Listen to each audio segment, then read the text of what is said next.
The future of Ripple, that's what we're going to talk about today. Really dive into where the, not only the roadmap is going, but when you look at Ripple as a whole, there's a lot of strategies that are happening on a global stage. And today we wanted to dive in a little deeper on this. So getting into an interview, I think you guys are going to love it. My name is Paul Barrow. Welcome back into Tech Path. Joining me today is Boris Alergant, who is the head of DeFi markets over at Ripple. So welcome to the show. Thanks for having me, Paul. I'm excited to be here.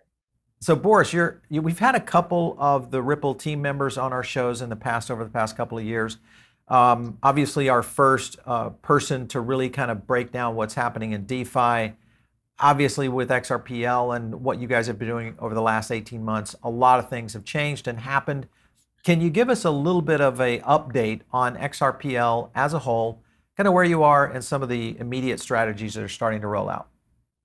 Yeah, absolutely. And I think I just want to kind of level set here before I get into that is really the differentiation between Ripple and XRP Ledger. XRPL is the blockchain, 10-year-old blockchain. Ripple is a software company that builds on top of the XRP Ledger. And our flagship product is a payments product that facilitates billions of dollars of cross-border remittance flow.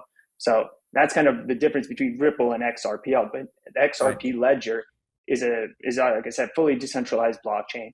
And a lot has happened in the last year with XRP Ledger. Well, first off, there's over 2,000 new tokens issued on the XRP Ledger. I think we've seen tokens being issued across all blockchains, but it's really exciting to see that growth on the XRP Ledger.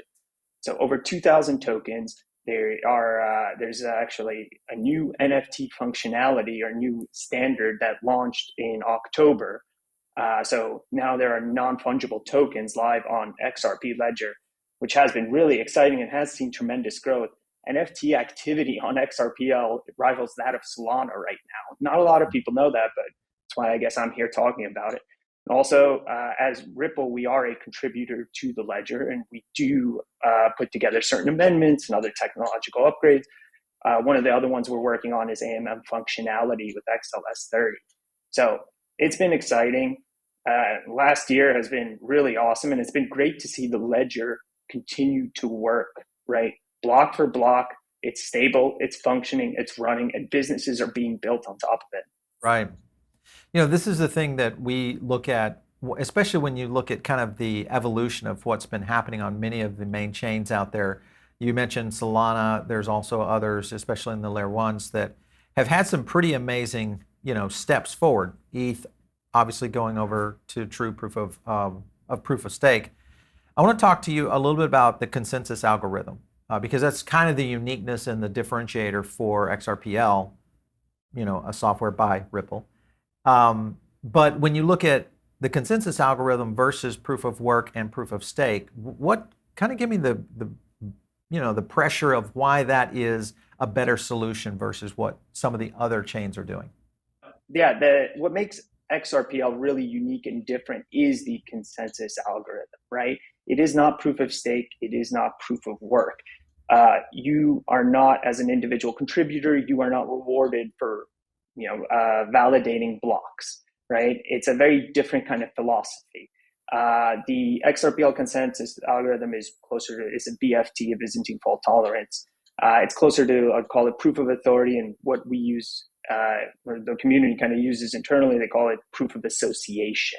Right, so there is a list of unique node validators. There's over 150 validators on XRPL, and there's this unique node list, a trusted list that is maintained by a number of entities that connects. That is a list of validators that are trusted by the network. That are run by really actually a lot of universities, a lot of non-for-profits, some banks as well. So it's a wide list, and that list is the trusted list that is used to kind of validate the blocks. And again, I want to really double click on this kind of difference in philosophy of XRPL, of not paying for, block validation. That's a unique differentiator. And in order to run a node on XRPL, it's really run by folks who are looking to build on the XRP Ledger, right? You're building a business. So it's almost like a Web 2 approach if you kind of think of it that way. You're not getting paid to run an AWS server right now when you're launching your business on Web 2 or an online store. you're doing that because it's integral part of your company. And I think this is something that we're going to see. I think a lot of companies really start to make this migration over from Web 2 to Web 3. And we've already started to see this with some enterprise applications, a lot of consumer kind of loyalty components where blockchain becomes a big part of this. And then you get into the general conversions that are happening within Web3 on both the NFT space, PFPs, et cetera, as well as gaming. Really kind of, I think, setting the standard, but still at this point, it's very early stage on this. We see a lot of new development on this. What are you guys looking at in terms of the landscape for growth in the future? Do you feel like this is still going to take years to really develop out, or do you feel like we are now at a point where there's some really heavy dominoes starting to fall? Yeah, we're definitely, I believe, at a turning point. Let's look at the last bull market, right? And the last bull cycle. I'm talking really not the 2021 one, but the one before that, right? Institutions were still pretty negative on crypto Right. and blockchain technology, right?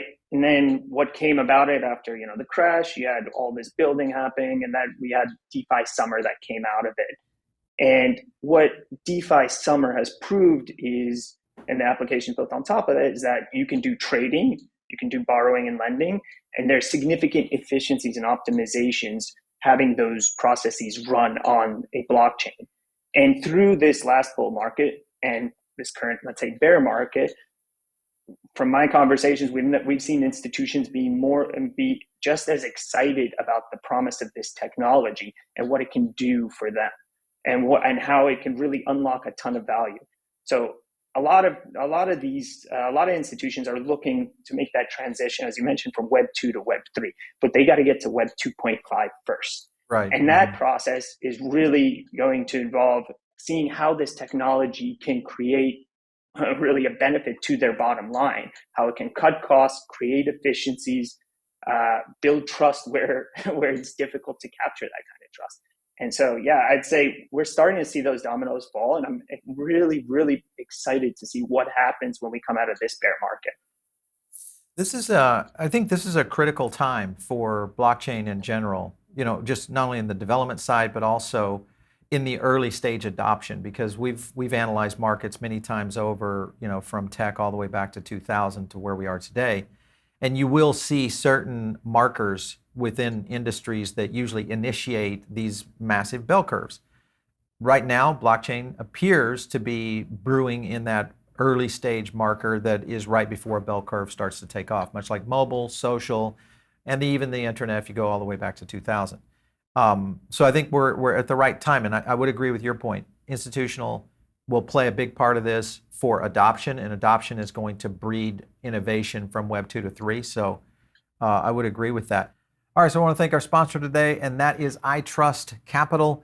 You guys are looking at maybe long-term investment in Bitcoin. You're thinking, well, I don't want to sell it. I want to be able to put this away, hodl it, and be able to earn money on this. And one of the best ways to do that is through an IRA, and iTrust is the spot to take.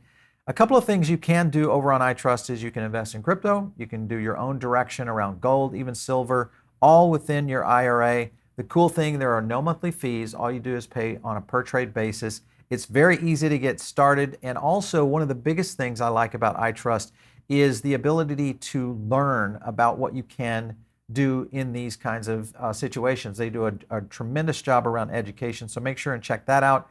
If you want to think about stability in protecting your assets, secure storage, regulated custodian, and then also just the size of what iTrust is doing. 6 billion in transactions, 185K in terms of accounts created, and over 2,000 five-star ratings. This is one of the best ones out there. Make sure and use our link below to get a $100 credit, and you're going to love it. Make sure and do that and help the channel out. When you think about the strategies here, and I shouldn't say strategies, but the approaches. Ripple, a company that has a payment services, a provider, really more for B2B and banks. Then you look at XRPL, which is something that is geared toward maybe an everyday user, someone else that's building dApps, people going into the NFT side of things. How do these kind of, do you feel like this just is the overall ecosystem that's going to start to fit for Ripple and XRPL and what XRP, the token, is doing? All of those do different things. Kind of explain to me where you see the vision of those scenarios playing out. Yeah. Well, look, XRP Ledger is a fundamental, and we see it as an integral piece of technology that can fit a number of different use cases. So Ripple, the software company, has primarily focused on the B2B payment space, and XRP Ledger has performed beautifully on that, right? And facilitating billions of dollars of payments flow for institutions. And the technology we feel is really exciting and really powerful. And actually, as Ripple, the software company, we do care about the XRP Ledger. And as a contributor, we care about the community. And we did work on the amendment and proposal for XLS20 to bring that NFT standard to the ledger, Right. which was adopted by that community. And the reason we did that is because we feel this technology is so great and has so many other use cases. Ripple, as a software company, is not necessarily building a business on top of NFTs, but we see other businesses being built on top of that. We have enabled those through a creator fund, through a grant program, on tons of businesses for, let's say, outside of that institutional payments use case. Sure. And so this could be, the XRP Ledger has the ability and potential to be the ledger that's used across a wide variety of use cases, right? From institutional to retail. And And now I I think, think you were asking about XRP, right? And kind of, I think maybe it's worth kind of diving into the use cases for XRP as well in this kind of economy, right? So XRP, right, fundamentally has really three use cases on the ledger, right? One is XRP is a gas token. So anytime you do a transaction on the ledger, you're using XRP. You need to have XRP. XRP is burnt, and XRP is naturally deflationary there. Then you have XRP as a wallet reserve. In order to prevent spamming on the network, you need 10 XRP to open up a wallet, right, on XRPL. Again, that's to prevent spamming. And another third component is every time you open up what's called the trust line, an interaction between one of these token issuers, you need XRP in that flow as well. You need 2 XRP for what we call it's for a reserve for an object, or what the ledger calls a reserve for the object. And so there is that real interesting use case there for XRP, specifically from a technical standpoint. Ripple, the software company, we use XRP in our cross-border payments flow. It's a bridge token, right? You're sending money from US to Mexico. The XRP becomes that bridge asset to enable instantaneous settlement as opposed to going through the traditional banking rails. right.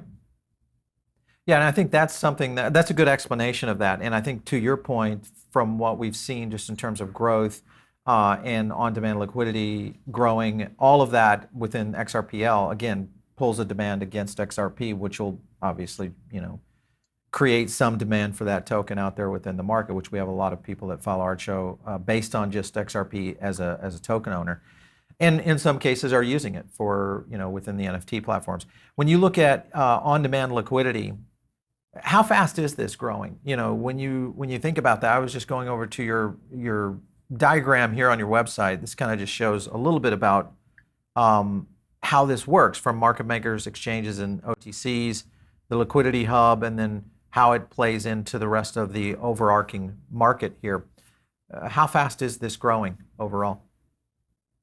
Yeah, I'm going to say we're live in 150 different corridors, countries. There's hundreds of institutions that are live using RippleNet, and like I said, billions of dollars of payment flow that's being facilitated through ODL. And just to be clear, kind of the diagram you showed was Liquidity Hub. But Liquidity Hub is actually another product that Ripple has, and that product's a little bit different. That product enables these financial institutions who are our customers for sending payment flow to offer the ability for their individual customers, retail, to be able to somehow purchase and interact with crypto. So we offer a solution called Liquidity Hub that's able to do that. It's very seamless. It's one stop. It plugs right into their existing systems. So it's a little bit of a different solution there.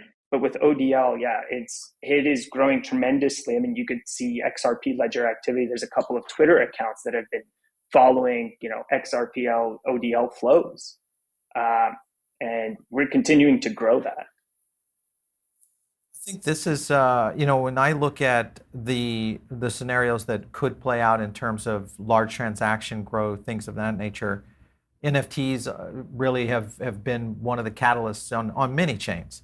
We're even seeing this happening now with Bitcoin. So it is a scenario that is real, and the likelihood is this is going to continue to scale and grow. So the ability to kind of go in that direction. One question to you: do you feel that NFTs have kind of detached away from DeFi, or do you feel like this is Mm-hmm. still its own kind of overarching ecosystem right now? Yeah, it's a good question, right? Would you say, I guess the question then, what that leads to is, would you say that NFTs were initially tied to DeFi?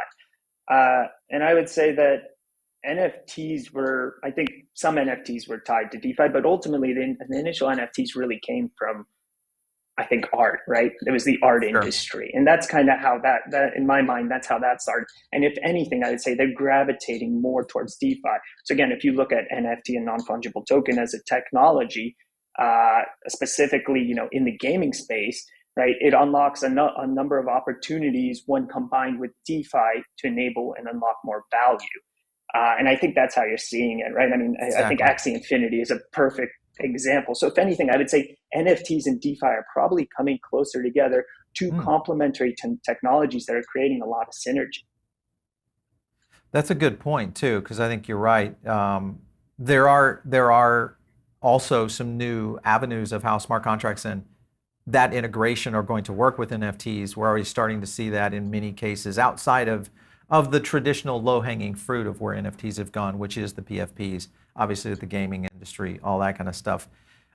With that being the case, I want to talk about one other area here, and that is currently in development. This is smart contracts, NFT standards, side chains, etc. And I was looking at the XRPL.org page. So it kind of shows some of the new features coming, smart contracts. There's the NFT component in development, side chains in development. Can you expand any on this? I'm just kind of curious.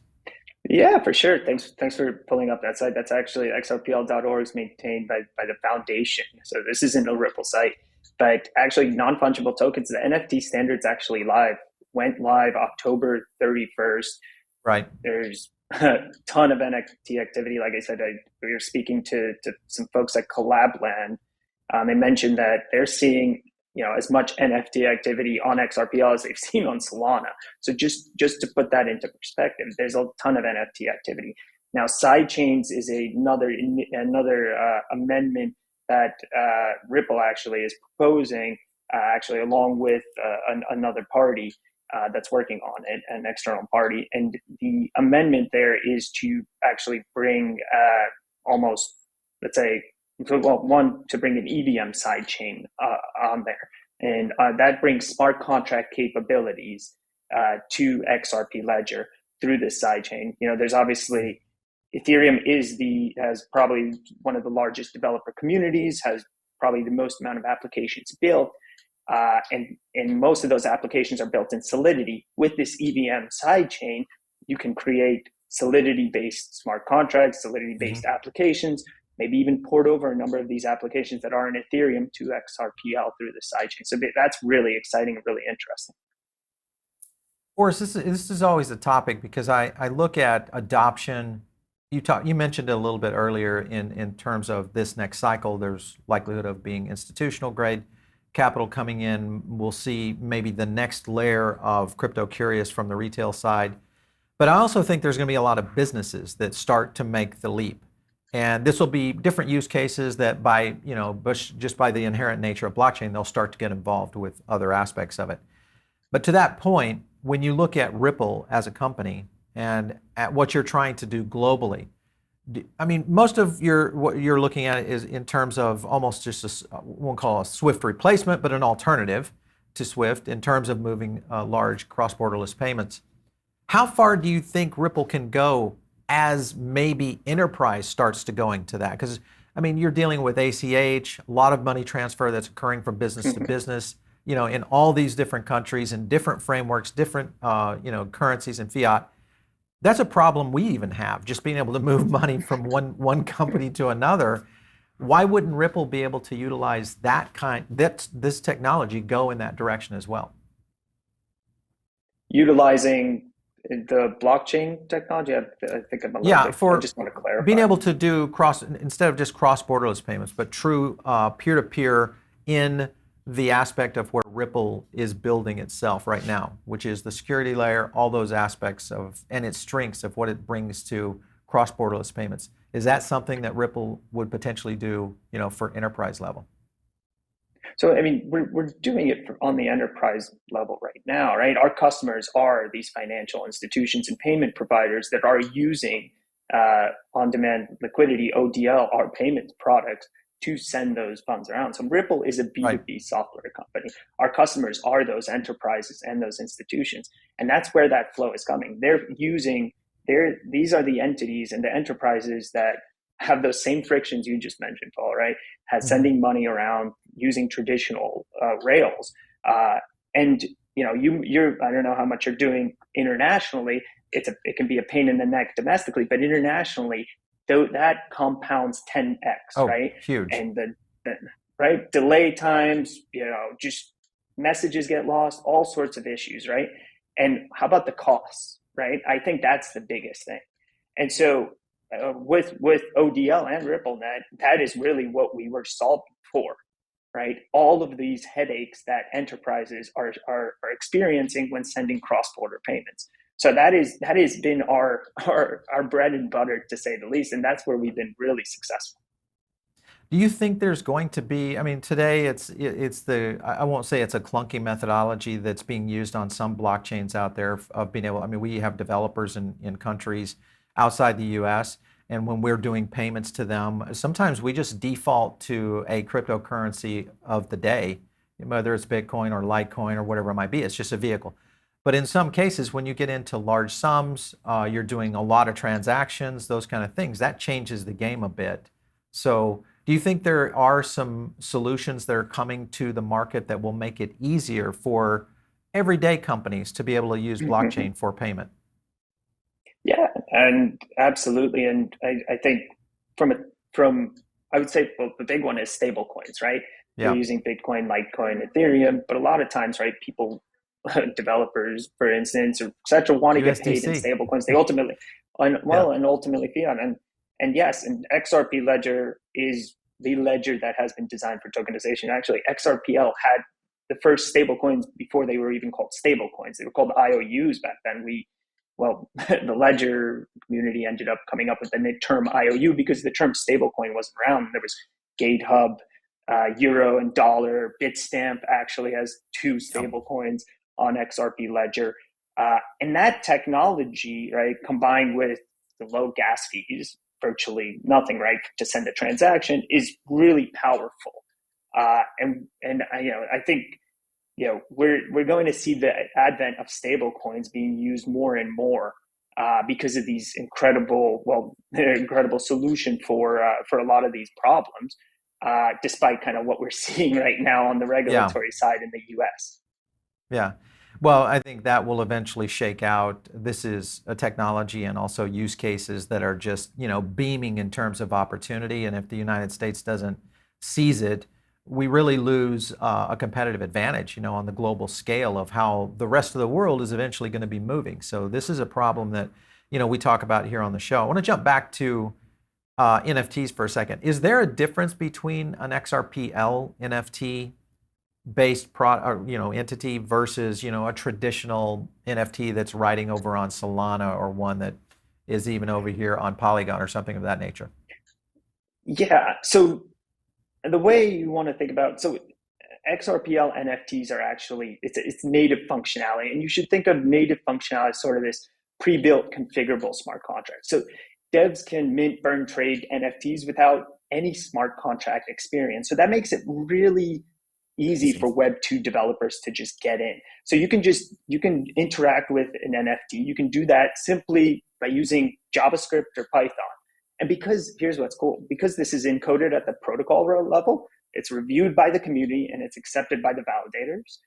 The risks of bugs and vulnerabilities are significantly reduced versus compared to kind of smart contracts where anyone can create and publish in the world.